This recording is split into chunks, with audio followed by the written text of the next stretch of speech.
A lifeguard tries to remove a mysterious woman from the pool during a storm, only to be pulled into a terrifying, unreal experience.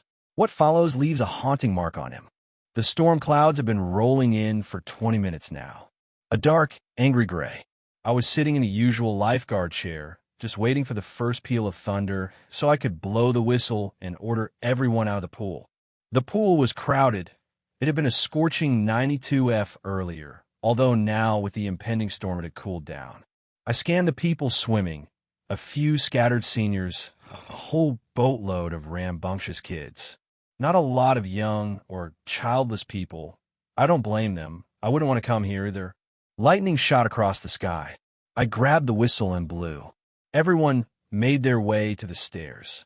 Some of the kids were screaming, upset that swim time was over. Oh, boo-hoo. A saggy old man hefted himself out of the pool.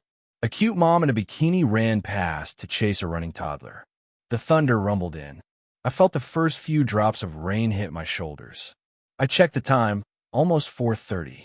We had to keep everyone out of the pool for 30 minutes whenever we saw lightning. As the pool cleared out, though, I noticed there was one person who wasn't moving towards the exit. They were way at the deep end of the pool, facing away from me. I think I could only see their head above the water, just a dark oval bobbing up and down on the surface. I grabbed my whistle and blew it again, angrily, shrilly. The head didn't react, and then I felt bad. This person could be deaf or hearing impaired. I climbed down from my post and started walking towards the deep end of the pool. Everyone else was out of the pool now.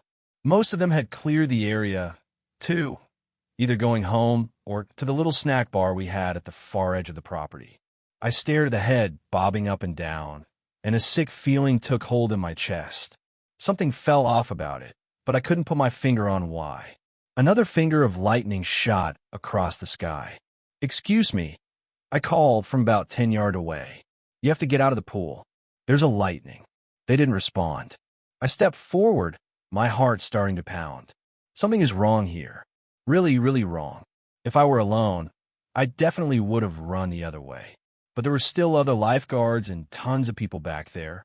I stepped closer, and I could see them better. It was pretty dark from the storm, and the rain was now disturbing the surface of the pool, but it looked like a woman with long, dark hair just treading water in the deep end of the pool. Why would you just float there like that, in the same position, treading water? Even if she's deaf, didn't she notice everyone else in the deep end got out? Didn't she see the lightning? The rain picked up, starting to pelt down. The woman didn't seem to react. As I got closer, I could make out her soaking wet hair melting into the pool like she'd just dumped her head in.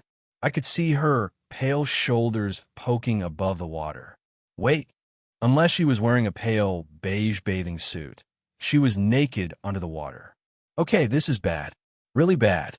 I stopped and turned around to call out to Drew, the other lifeguard on duty. But when I turned, I froze. The entire pool area was empty. Not only empty, abandoned. The umbrellas were grayish and tattered. The wooden picnic tables were splintering. Even the pool water was murky green, darkening to black beneath the surface. What the hell? I must be dreaming. This can't be real. This can't. A splash made me turn back towards the woman. I looked up to see that she'd disappeared. Just a roiling, turbulent spot of water where she'd just been. What? Where'd she go? I immediately jumped away from the edge of the pool, in case she was coming towards me. But I didn't see her anywhere. I scanned the murky water, but it was impossible to see into it. Fuck this. I'm going home. I broke into a run towards the pool entrance. That's when I saw her. She was climbing out of the pool, taking the steps, one by one, at the shallow end. Her dark hair trailed all the way to her rear. Her skin looked impossibly white in the dark shadows from the storm, almost like she was faintly glowing. She turned and slowly started making her way towards me. What do? I could try to run past her. There wasn't much space between her and the fence, though.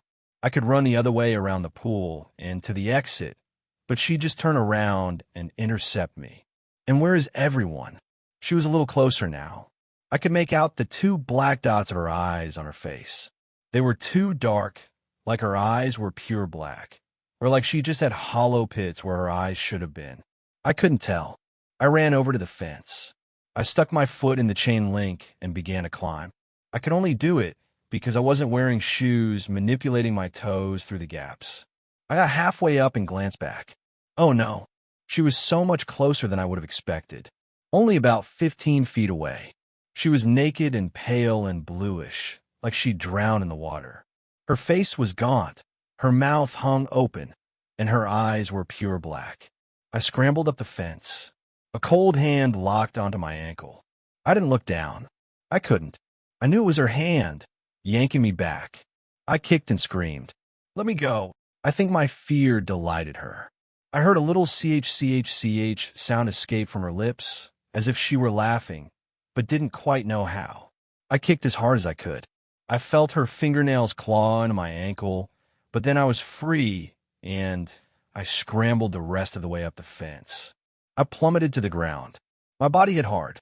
I lay there for a second, gasping for breath. When I opened my eyes, the sounds of the pool returned. I sat up and noticed I was still on the pool side of the fence. But all the people were back. The pool was clear. The storm was passing now, warm sunlight starting to brighten the shadows. Hey man, you okay? I looked up to see Drew standing over me. What happened? I don't know. You don't remember? Did you knock yourself out or something? What time is it? I croaked. 5:23. It was about 4:30 when I blew the whistle. I lost an hour. Did you see her? I asked. Who? That weird woman in the deep end of the pool. She wasn't coming out when I blew the whistle. No, I don't think so. I went home rattled. But after dinner, I started to feel sick too. A slight fever. Nauseous. I chalked it up to nerves, but it got worse and worse and worse. Until I was crouched over the toilet, gagging and retching. I'd thrown up everything, and I was still retching, my entire body convulsing. Just when I thought I couldn't take it anymore, something shot out of my mouth and plopped into the toilet. A tangled clump of long, black hair,